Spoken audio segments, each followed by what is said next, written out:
So, hello, what's up mga ka-lifestyle? Alam nyo ba, meron na naman akong page na nasilip at napuntahan sa Facebook. And then, ang laki na ang dami na ng members, no? And then, nalaman ko din, itong page na to is bago ka maging member nila, of course, kailangan mong magbigay ng membership fee, no? Grabe, no?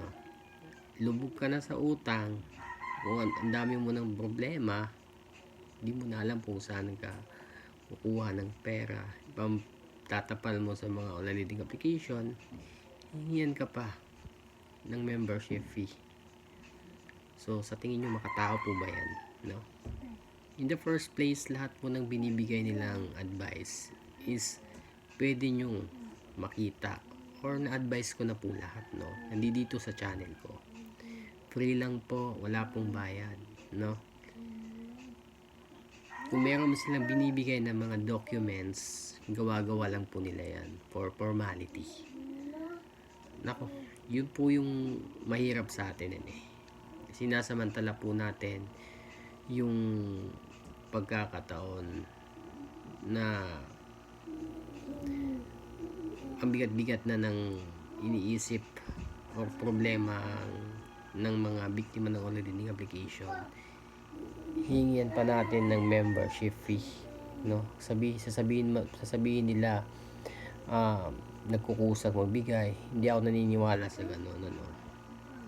Kasi marami akong mga kakilala na matagal ng members nila, wala namang magandang na idulot yung pagiging member nila, no? Bibigay lang ng advice, ganyan, no? Yung mga advice nila, mas informative pa, mas, sa tingin ko, mas reliable pa, or mas convincing pa yung mga binibigay kong advice, no? Mas legit pa kaysa sa kanila. So again, wag po kayo magpapaniwala sa mga scammer na yan, ano? Pinipirahan lang po kayo ng mga yan.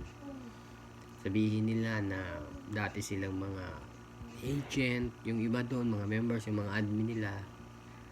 Then yung iba nagtatrabaho daw doon sa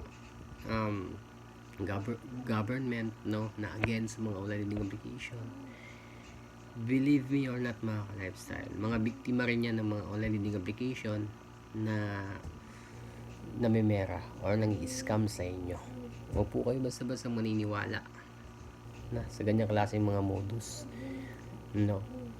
Lahat po ng mga binibigay nilang advice or strategy kung paano i-handle yung stress is nagawa ko na po, and then na-share ko na po sa inyo lahat, no? Wala na po kayong dapat pang gawin or ibigay, no? Or wala na talaga, mga ka-lifestyle. Is kami na po kayo niyan, and then peperahan. Yun po yung sad reality, no? Marami ng mga complaints yung mga grupo na yan kasi wala namang nangyayari sa GC, sa grupo nila, no? Hindi naman sa nilalahat ko, no? Meron din namang iba na grupo na hindi naman nangingi ng membership fee, no? Yung ano lang nila, yung advocacy lang is talaga namang makatulong dun sa mga biktima ng online dating application. Meron din iilan na nagpaparami lang ng followers. Nonsense yung mga binibigay nilang mga tulong sa kanilang mga members, no? Ang dami pong nagkalat, no, na ganitong klaseng mga tao. So ingat-ingat po kayo, especially kung hihingian po talaga kayo ng malalaking pera na talaga. Scam po yan, no? Sa pagtulong, hindi po kailangan ng kapalit. Yun po yung katotohanan, no? Nakakalungkot lang kasi aside kasi sa pag nagpa-member ka, may bayad ata kung mag-join ka sa grupo nila, may bayad po yan, no? Magsa-subscribe ka, may bayad po yan. Aside dun sa hinihingi nilang membership fee, no? Malaking pera yung pwedeng makuha nila sa'yo pag naloko ka nila.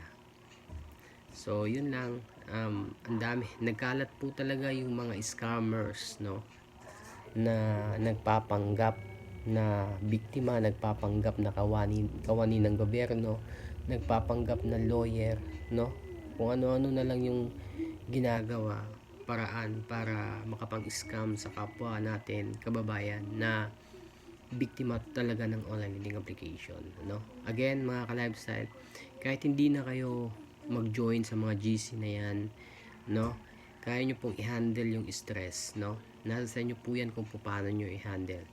Kung sumasang-ayon kayo sa akin, pwede nyong scroll up lahat ng mga videos ko, makakakuha kayo dyan ng ideas kung paano ko personally i-handle yung stress, yung problema ko sa mga online lending application na yan.